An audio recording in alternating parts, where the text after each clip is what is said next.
called in the light of the mass shooting that occurred this year. But we come with a reminder that Covenant was not the first mass shooting, and unless we act, it will not be the last.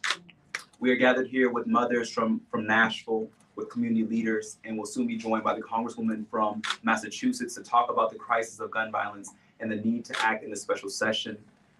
We've heard a lot of excuses of what cannot be done and what will not be done, but we come to say today that we cannot accept any more excuses. That we have mothers who have lost children to gun violence standing with us today to let the governor, to let the speaker, to let the lieutenant governor know that this is an issue of not left and right, but a moral issue of right and wrong. Now is the time to act. Now is the time to pass common sense gun laws. We're going to hear from a congresswoman, the first Black congresswoman from Massachusetts. Massachusetts is a state that has roughly the same population as Tennessee, 7 million people, but they have 8 times less instances of gun violence. 8 times less instances of gun violence in Massachusetts because they have common sense gun laws like background checks, universal background checks, like red flag laws, like safe storage, like a ban on assault weapons. So we see what has happened in other states, and so we're going to be joined by the congresswoman of the state that they've taken steps forward to address mass shootings, to address everyday gun violence and trauma in their community, and hopefully that can be a standard for Tennessee to do the right thing and to act. And so I want to introduce, as we're waiting for the congresswoman, some of these mothers, some of these powerful voices from the movement who have been active long before the nation was watching Tennessee this year. And we're going to start by introducing Ms. Shondell Brooks, who is one of the powerful voices, courageous voices in this fight for gun violence. And it means a lot to have her here because this hit home, especially recently. But we know, as I said, this was not the first mass shooting in Nashville Covenant. There's a mass shooting that happened at a Waffle House in Antioch, where young Black... Favorite child to Silva FaceTime video. Yeah, Good time. Good time. Unless she wants to be on it.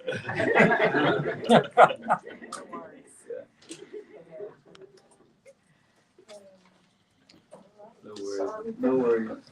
It's a good reminder for all of us to check our phone. Yeah. But in all seriousness, Ms. Brooks, it means a lot for you to be here. I'm going to let you speak and share your story because this is a real issue. This is a serious issue. It's not just about some abstract numbers or abstract policy debate. There are real families traumatized and impacted by the violence of this proliferation of guns in our community. And so I want to introduce a great hero in the movement for common sense gun laws, Ms. Shondell Brooks. Thank you. Good morning, everyone. Thank you, Representative Jones, for having me. When Justin calls, you come, you speak.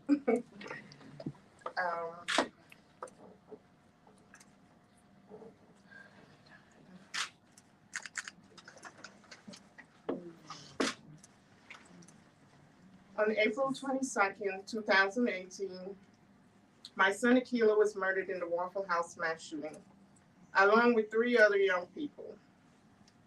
Since then, our family has been devoted to fighting common sense gun reform to ensure that no other family has to live with this pain. On April 8, 2021, Governor Lee signed permitless carry into effect, the opposite of common sense gun law.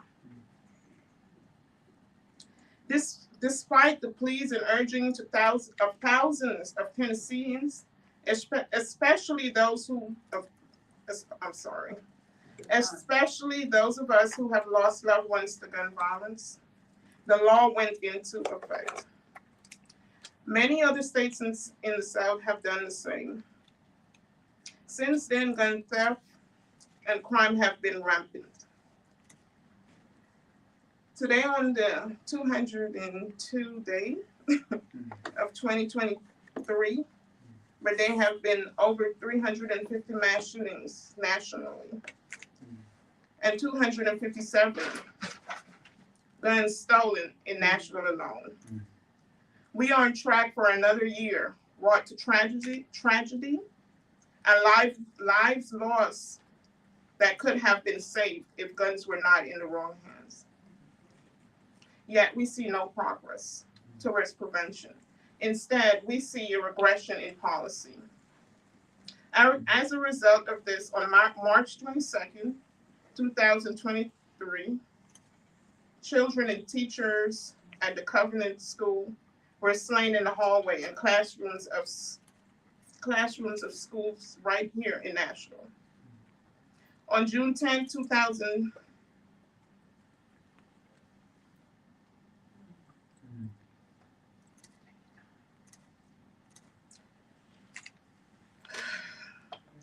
On June 10, 2023, my oldest son, Abadi, was shot in the back of his head. After performing at a show in Nashville, when a shooter opened fire on a crowd standing outside of the venue. I am one mother who has experienced two of my 4 children being shot.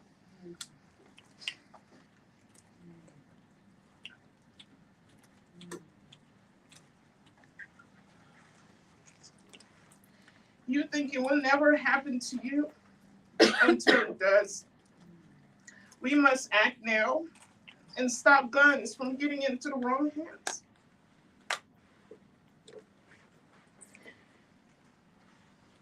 Some of our lawmakers tell us there is nothing they can do, but that's factually incorrect. They choose to do nothing when there are many things we can do. I encourage all of you to continue pressuring our elected officials to create change. And if they don't, vote them out. Thank you.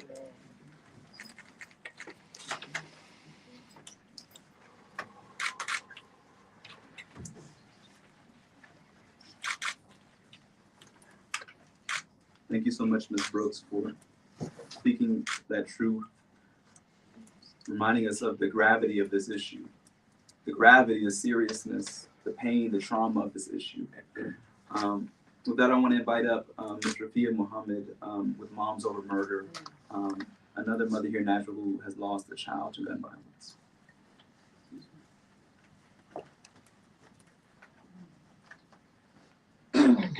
Hello. My name is Rafia Muhammad McCormick. I lost my son, Rodney Armstrong, July 9th, 2020. My granddaughter, who's here with me, she lost her uncle. Prior to that, she had lost her father when she was 6. Prior to July 9th, 2020, I was 30 years past being a teenage mother, 30 years past living in the hood, lived in suburbia, my fenced-in backyard. My son had invited a couple friends over for a pool party when an argument broke out between him and one of his guests, and my son was shot. I titled that day in my own backyard. I woke up to the gunshots. I had just took a nap from coming home for a long day at work, and made it out in time to be able to hold my son while he told me he was dying before he made it to the hospital. I call it my own backyard because that was my day of reckoning. Meaning that I thought I had earned enough away from violence, had educated enough away from violence. So I asked this of our legislators, of our community, when is your day of reckoning? We've had more than one shooting, a mass shooting here, 2. And maybe you think because mass shootings don't happen all the time that it's not so bad. I thought that the day of reckoning would come when the Covenant shooting happened, when they seen those babies get killed. And still us as surviving family members were ignored. I thought a day of reckoning would come when a 4-year-old was gunned down at a street light not too long ago. Still, a day of reckoning has not come. Every day, our legislators, including our speaker, Cameron Sexton, gets in the news and makes sure he assures the NRA and gun supporters that don't worry, even if we come to the special session, we're not gonna make a move. What kind of message does that send to your constituents, to your family members that have been lost? Do you think that you are so that untouchable? Do you think that you are in such high plateau, on such a high level of the hierarchy of pain, that you are above us, that have lost? I ask when your day of reckoning comes, I plead with you, we should not have to be up here crying. We should not have to be up here hollering and screaming and begging you. We have been here every single week almost, sitting in your offices while you refuse to show up. That is despicable. So I ask all our legislators to hear our cries, to see our pain, to pass common sense gun legislation. I ask for our community to keep standing up and telling them that this is what we demand. And if they do not perform that service that we voted them in office for, that we have told them that 80% of the community wants during that special session, then we know what we need to do. And they need to be gone. Thank you.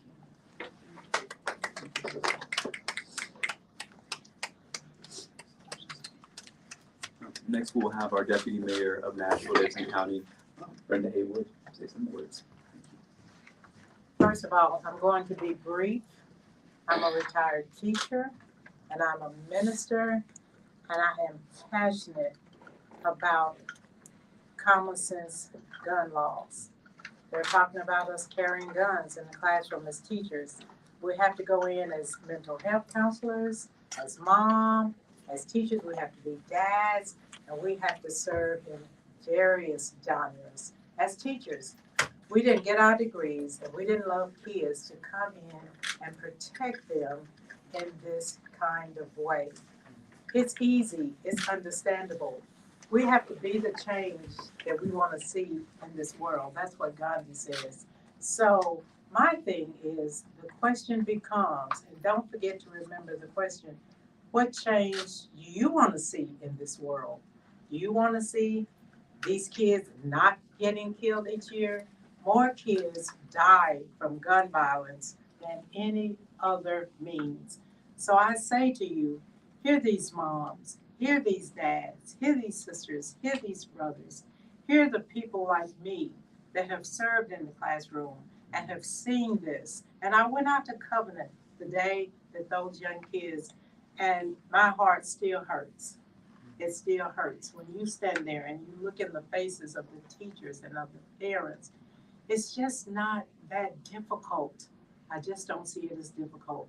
So for me, stand up, be brave enough to do, and our kids' lives, and any life, no matter what age, much more important than the monies that you will pad your pockets and your bank accounts and all the other means that you use for money. So please stand up and do what's right. There's always a good time to do the right thing. Thank you.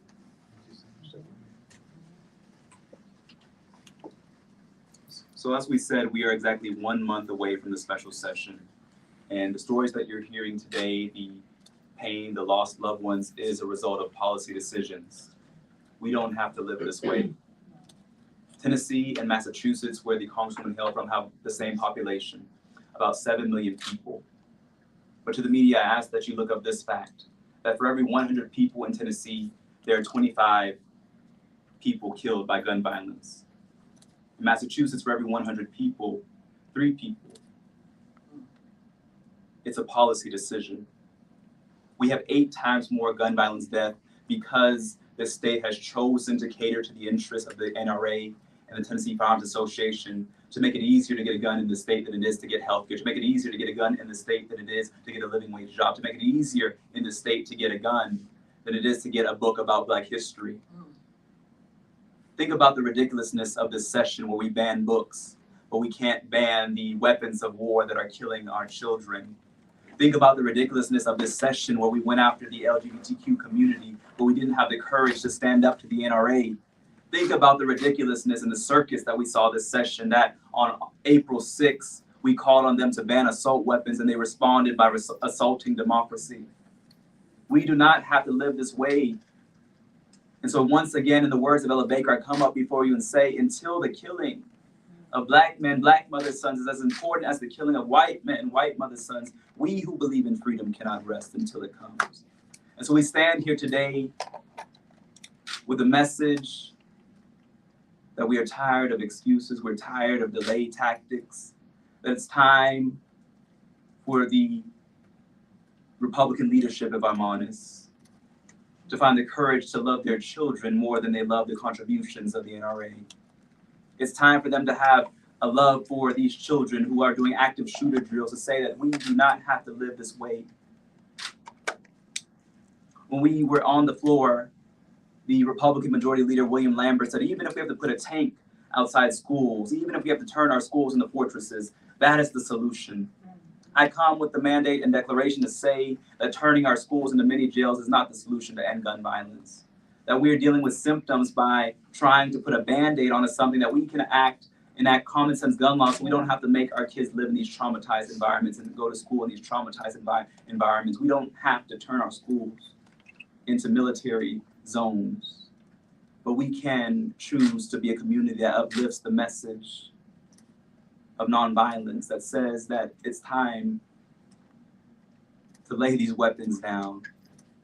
It's time to show this nation that Tennessee can be a model of the type of community that we want to live in. That this is not just about Tennessee, but that if we can change a state like Tennessee and pass these laws in Tennessee, then we can change this nation. And so we come with a mandate and ask the Speaker, 1 month from special session, stop making excuses. To the Lieutenant Governor, stop making excuses. Let's come with common sense solutions, red flag laws, a ban on assault weapons, safe storage, universal background checks. We know what works, and it's time to deliver for the people of Tennessee and protect our children and future generations, to say that when we're on our watch, we did something to make this state a better place to live for all Tennessee children. And with that, I want to introduce the Honorable Congresswoman, the Honorable U.S. Representative of the people of Massachusetts, Representative Ayanna Pressley. Thank you.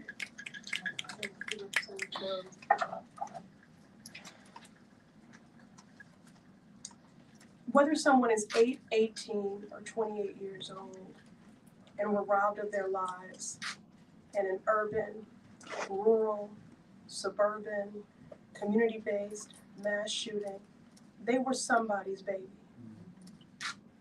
They were loved and they loved. In particular with parents, when a child loses a parent, they're orphaned. When a spouse loses a partner, they are a widower or widowed. But there is no word in the English language for when a parent loses a child, because it goes against the natural order of things. It simply is not supposed to be. This gun violence epidemic is a public health crisis. It is a humanitarian crisis. It is a moral failing, and it is a policy choice. It is my great honor to stand shoulder to shoulder and alongside these brave survivors who demonstrate a great resilience. I do believe resilience is overrated and greatly romanticized.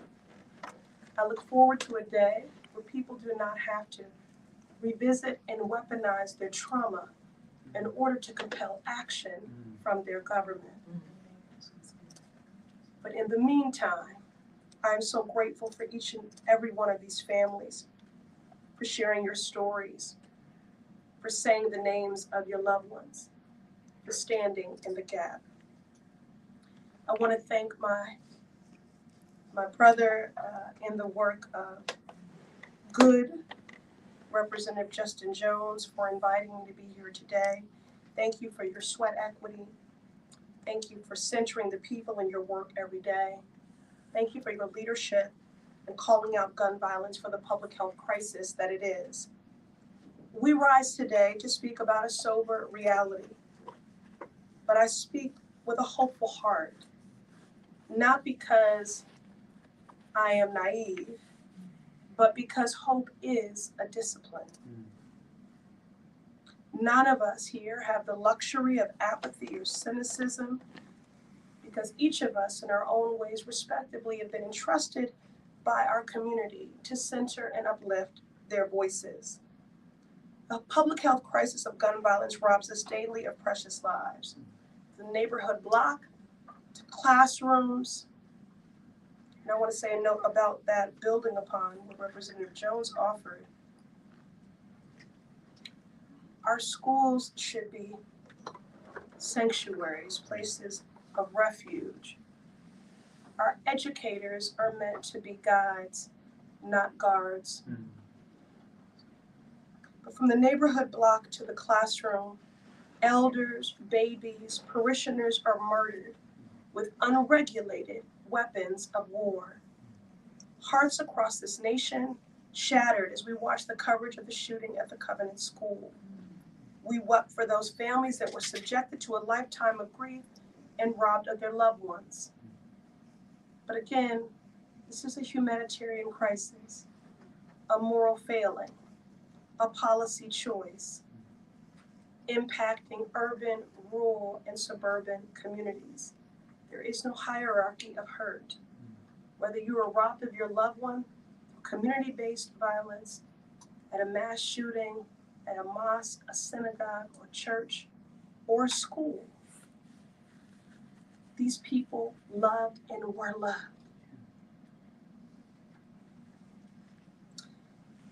We wept for those families that were subjected to a lifetime, and we continue to grieve and rob of their loved ones, but it wasn't just the cruelty and inhumanity that pulled at our hearts.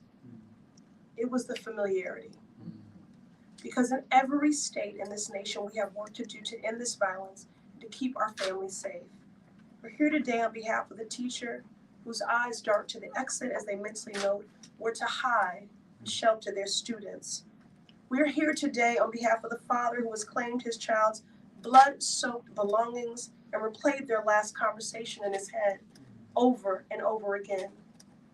We're here today on behalf of the clinicians and crisis workers who have offered families blankets and cups of coffee while they waited for their missing spouses to be counted among the dead. From Boston to Nashville, our hearts break again and again.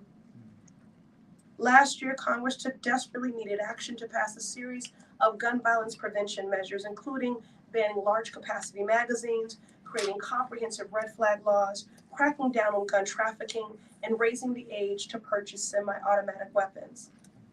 These common sense measures would help save lives and address this epidemic. These measures are the baseline, and yet they stalled out in the United States Senate and in state houses across our nation. Firearms are the leading cause of death among children in this country, a damning commentary on the state of our nation.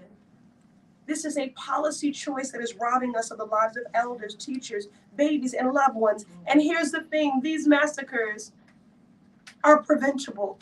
Yes. Entirely so.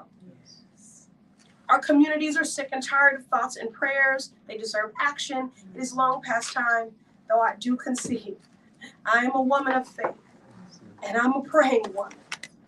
And there is that proverb that reminds us, but when you pray, move your feet. Yes. Move your feet.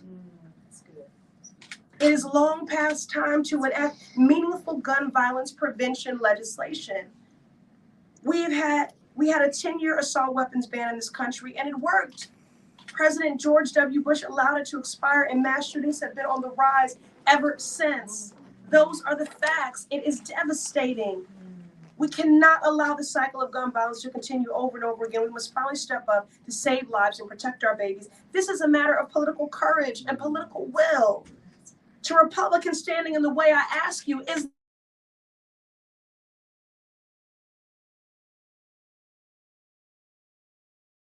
I give you my word, I will not stop advocating until we reinstate the assault weapons ban, to finally remove these weapons of war from our streets and invest in the mental health and trauma supports our communities terrorized by this violence deserve in order to heal. And that is why I'm grateful to stand shoulder to shoulder with Representative Jones, all of you here today, to speak truth, to get to the heart of the issue. And finally, policy is not about some document. It's not some static document filed away on a shelf. Policy is about who lives. Policy is about who dies, who survives, and who thrives. May we craft laws that are love letters to our community, that heal our wounds and round the edges of our grief and trauma. May we advance policies that center our shared humanity and advance justice. May we be steadfast in our commitment and focused on accountability to each other and accountability to generations we will never meet that will inherit our actions. Grief and hope can sit side by side in our hearts. May they catalyze us. Okay, grief and hope can sit side by side in our hearts. Yeah, okay.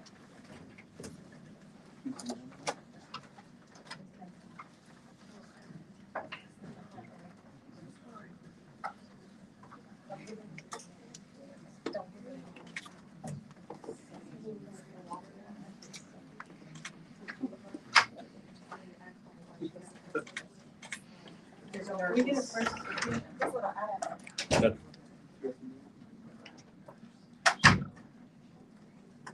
That is the nurse's office, just so people know. So she's in the nurse's office? She's in that it goes directly into the nurse's office. And she was feeling a little faint.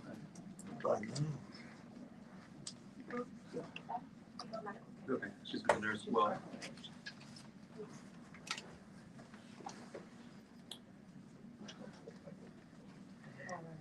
So we just want to thank U.S. Representative Pressley for those powerful words. And I don't know if I can say this, but when the shooting happened, I'm going to say it because it's on my heart. When the shooting happened, Nashville has 3 members of Congress, and they were nowhere to be found. Our community was grieving, and they did not show up. But we are grateful to the Honorable Congresswoman from Massachusetts for standing with our community in this grief, in this trauma, calling for action.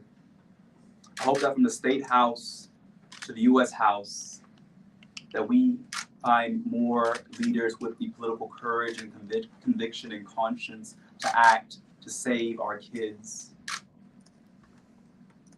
to protect our kids and not guns. I hope that we see these stories today as a moral call to action.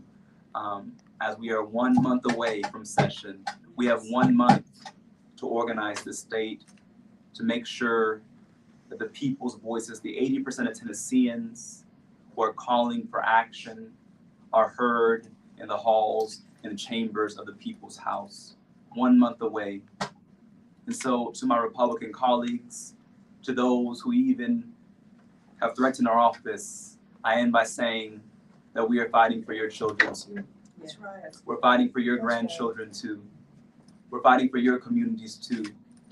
Because we want no child, no community in Nashville, in Tennessee, to be impacted by this madness that is gun violence and mass shootings, a uniquely American problem that we do not have to live with any longer. Thank you so much for being here, Congresswoman. Thank you so much to our mothers of the movement for standing here today and reminding us that there are faces, there are stories, there are people behind the abstract policy debates. And so I don't know if we'll take a few questions, but I just wanted to offer maybe 2 questions because we have to go to another event.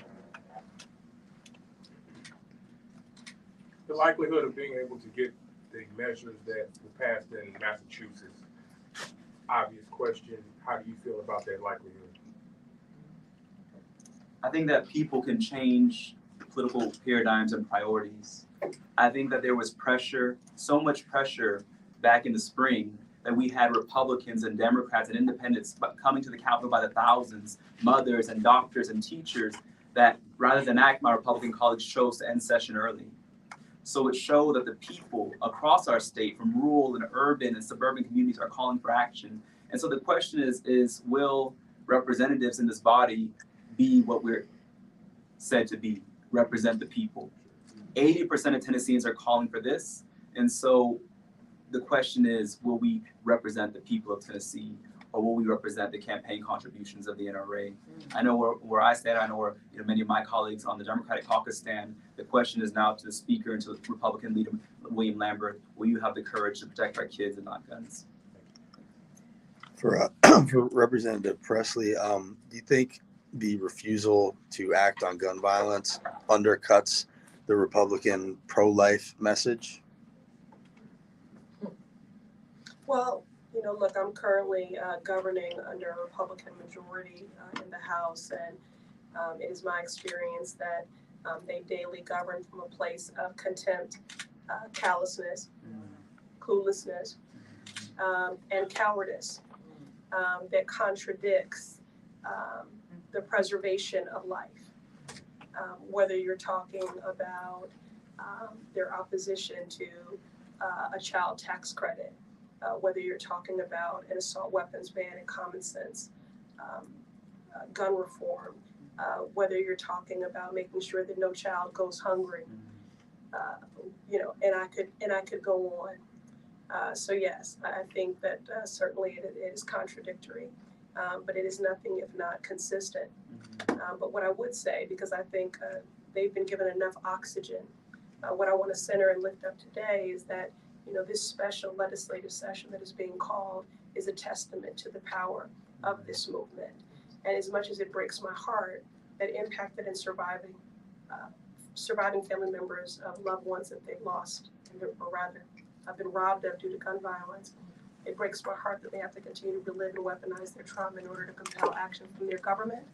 There's no doubt that they are powerful and they are effective. More often than not, sadly, government does not lead, but it does respond. And so I do believe this legislative session is a testament to the strength of this movement. Thank you all so much.